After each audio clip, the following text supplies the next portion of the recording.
तो जो बच्चा 2 घंटे जब स्कूल में आएगा, यहाँ संपर्क में रहेगा शिक्षकों के, और उसके बाद में हम एक डे बाय डे का प्लान बनाते हैं कि किस तरीके से उसकी पढ़ाई करते चलेगी, ताकि वो गर्मी की छुट्टियों में ही अभी से ही पढ़ना शुरू कर दें।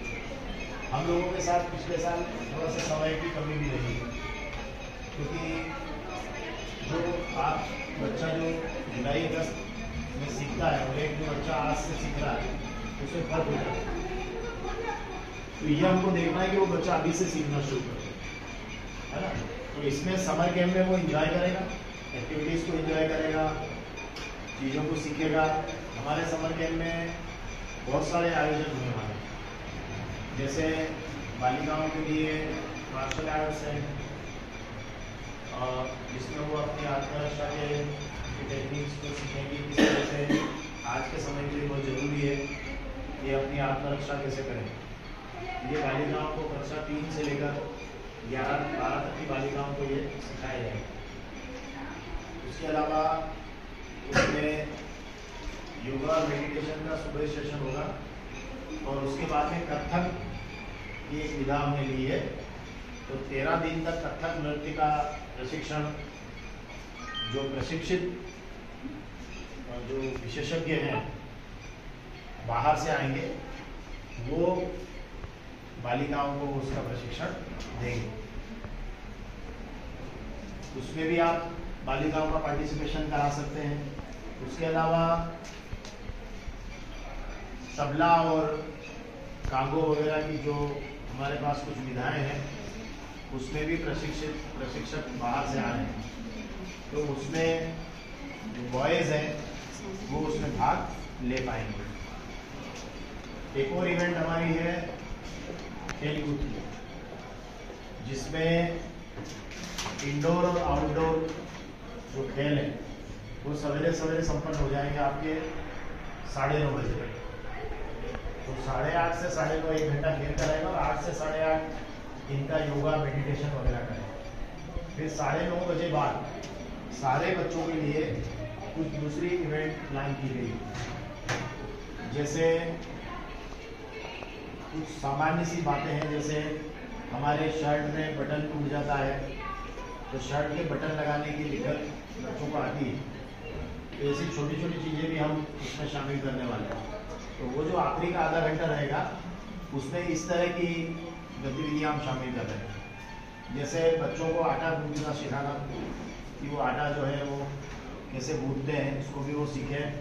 किस तरह से जो शर्ट के बटन है, 5 बटन वो कर लें, या वो इलेक्ट्रिसिटी की ये जो वायरिंग है इसको वो समझ ले कि कहाँ उसको करंट लग सकता है, कौन सा फेस का किस तरह से आता है, न्यूट्रल कौन सा होता है, मेन कौन सा होता है, वायरिंग को वो समझ ले।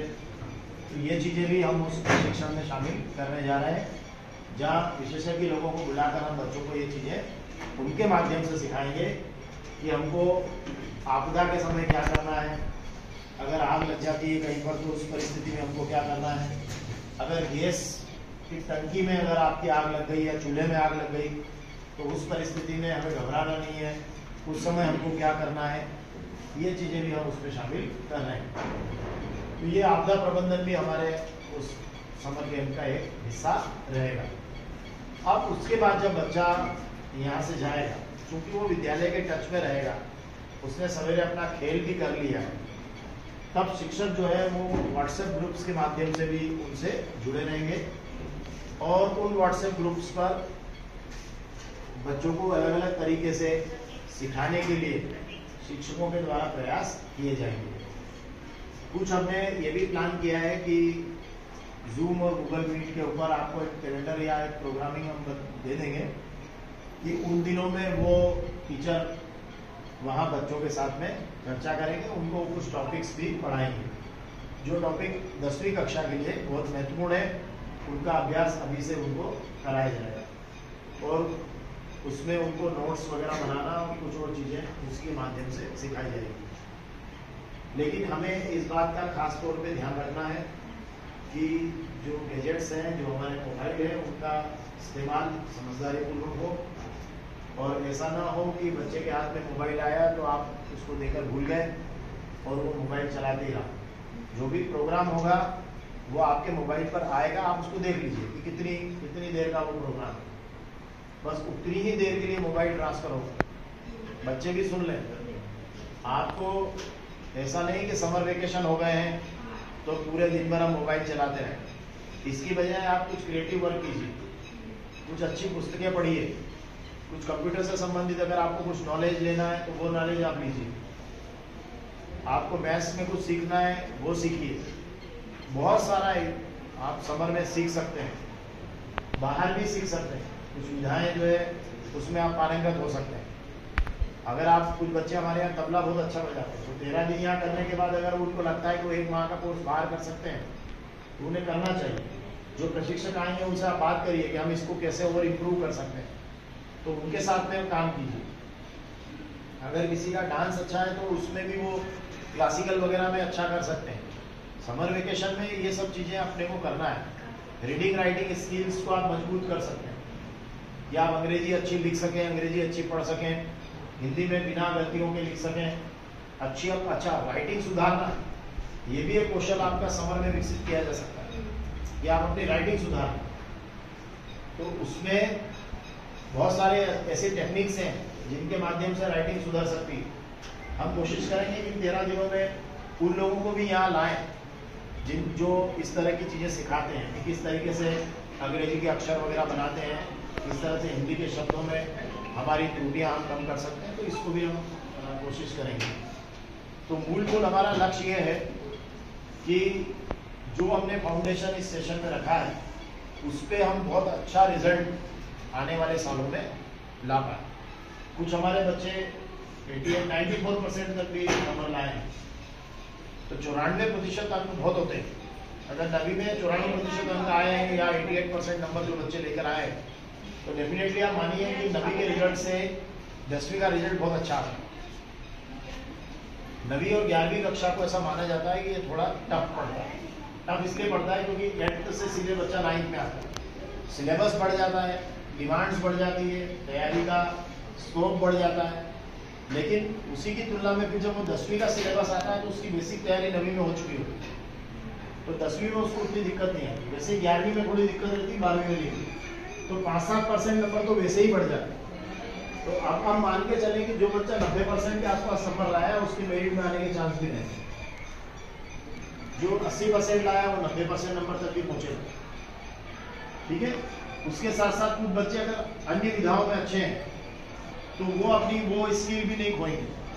कुछ बालिकाएं रनिंग में बहुत अच्छी हैं या दूसरी एक्टिविटीज में बहुत अच्छा कर रही हैं, तो वो भी करते रहें। क्योंकि अभी हमारे संपर्क में कुछ विद्यार्थी ऐसे आ रहे हैं कि ये देखने में आ रहा है कि जो बच्चे ओवरऑल डेवलपमेंट जिन बच्चों का हुआ है या जिन्होंने बहुत सारी स्किल्स सीखी हुई है वो बच्चे ज्यादा सफल रह रहे हैं। केवल पढ़ाई और पढ़ाई नहीं, उसके साथ में जो बच्चे आगे जा रहे हैं दूसरी चीजों में, वो उधर कंपटीशन में भी सक्सेसफुल है। क्योंकि एक सबसे इम्पोर्टेंट बात होती है मेंटल और फिजिकल टफनेस की, कि आपको आज यहाँ से तैयारी करने के लिए मान लीजिए दिल्ली भेजा। अब आप दिल्ली में कोई तैयारी करने के लिए गए या आप कोटा में कोई तैयारी करने के लिए गए, अगर आप मेंटली और फिजिकली टफ नहीं है तो वहाँ का जो एटमॉस्फेयर है, वहाँ का वातावरण है, उसमें सर्वाइव नहीं करना है। फिर क्या होगा, आप पिछड़ते चले जाएंगे। और वो जो टफ बच्चे होंगे ना, जो मेंटली बहुत अच्छे तैयार हैं, जो फिजिकली अच्छे तैयार हैं, वो बच्चे वहाँ सर्वाइव कर जाते हैं और बहुत अच्छा परफॉर्मेंस करते हैं। तो हमें ये भी देखना है, हमारे पास के जो एक्सपीरियंस है वो यही है कि 90-95% के बच्चों ने कुछ हासिल किया है, वो तो अपनी एक अलग बात है। पर जो बच्चे 70-75% नंबर लाते रहे, 60-63% नंबर लाते रहे, उन बच्चों ने बहुत अच्छी प्रतियोगी परीक्षाओं में अपना वो किया। वो रेलवे में, बैंकिंग में, इवन पीएससी के अंदर भी वो बच्चे अच्छे नंबर लाए और सिलेक्ट हुए। तो हमें ये देखना है कि मार्क्स के साथ साथ वो ज्ञान को भी प्राप्त करें और अपना ओवरऑल डेवलपमेंट करें।